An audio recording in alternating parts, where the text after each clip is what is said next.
I have been at Shands since 1985, so that's older than most of my residents. And I've been in the emergency department since that time. My training's in pediatrics and pediatric critical care.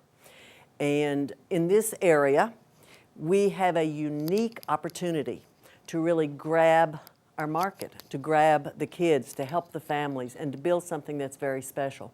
Currently in the United States, about 70% of all the children are seen in emergency rooms that serve both adult and children as patients. 15% are nested, which is what we are currently. We have a little peds ED inside of a big ED.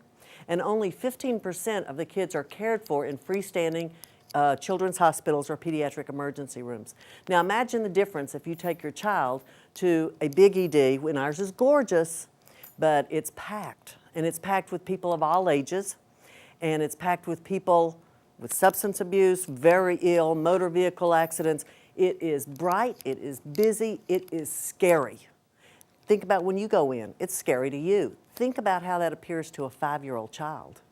So now you're taking a child who's hurt, injured, afraid to begin with, a mother who is over the top because her child needs to come, and you put them in that environment, and it really just sort of ramps everything up. So over here, we've been able to at least carve out a little waiting area and an area that children are served in, but having our own freestanding place really gives us the opportunity to do something very, very special for the children of our community. How many have kids? Everybody, kids, grandkids, nieces, nephews. That's something that touches all of us. How many of you all don't smile when you see something like that? You know, or you're walking in here and you have a little kid, you know, jumping up and down, twirling around, singing songs, probably don't make any sense, or a boy digging in the dirt, or two kids arguing, you know, a brother and a sister. We've all been there, and we all know what that's like. And think about if that's your kid, and if that's your kid that's too sick to play, that has fallen and broken an arm and can't swing anymore.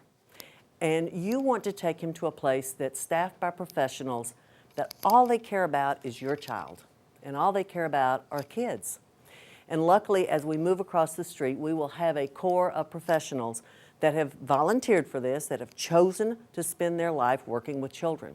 Janet here has been doing this for 22 years, and she's almost as old as I am. And let me tell you, she can start an IV on a turnip.